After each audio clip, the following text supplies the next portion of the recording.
Hello everyone, this is Piyush. Welcome back to my channel. Welcome to the series Explained, where complicated US taxes get simple one step at a time.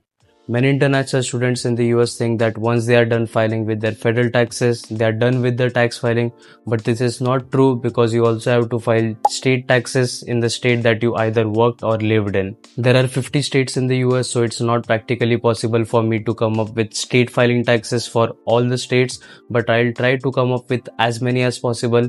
I was a student at Purdue, so I'm well aware of how the taxes work for Indiana state taxes. So this is what this video is for. I'll try to give you a breakdown on how the Indiana state taxes look like. I have some experience on filing California, New Jersey and New York state taxes, so I'll definitely try to come up with this video. But if you have earned income in any other states, please feel free to reach out to me directly on my email and come up with questions. I'll try to help in the best way I can. But this video is specifically for people who have to file Indiana state taxes. And before we get started, the first question to ask is, do you actually need to file Indiana state taxes? Does your W2 reflect Indiana state taxes withheld? If you did any internship or full-time in Indiana, you have to pay or you have to file Indiana state taxes. So keep watching this video. We will see how to file it, which forms to use and how to determine your residency status. Once you have determined that you have to file Indiana state taxes for the given tax year, the main question to ask is, are you a resident or non-resident for Indiana state tax purposes? I have already made a video on if you are a resident or non-resident for federal tax purposes. You can check this video out. But each state has their own residency requirements, so it's not necessary that if you are a non-resident for federal taxes, you will be necessarily non-resident for state taxes. You have to follow the state tax rules when it comes to residency. When it comes to Indiana, it's a bit simpler because they clearly mentioned that they follow your federal residency status when you are an international student. So let's say you determine that you are a non-resident for federal tax purposes, you will be a non-resident for Indiana state tax purposes as well.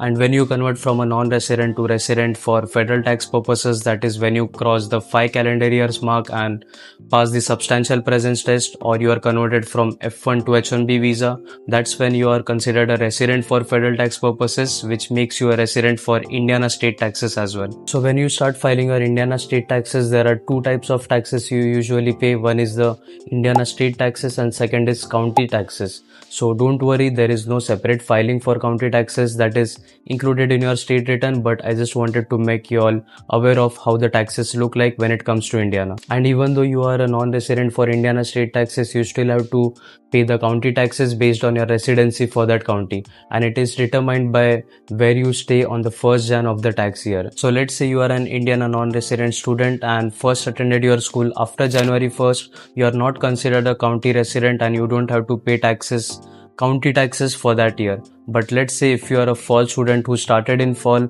and then subsequently continued to the spring semester, then as of Jan 1st you are in Indiana in a certain county, so you are considered a county resident and thus you will have to pay county taxes for that. So this is kind of straightforward. Your county residency will be determined by where you stayed as of Jan 1st of the tax year. Before you start filling out your Indiana state taxes, it's really important that you get your federal taxes done.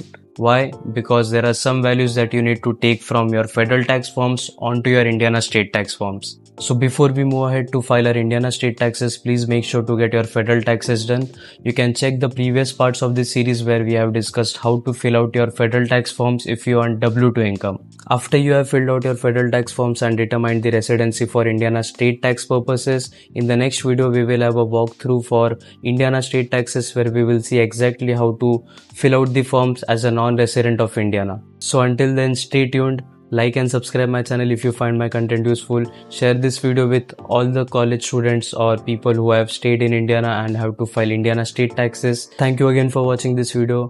Until next time.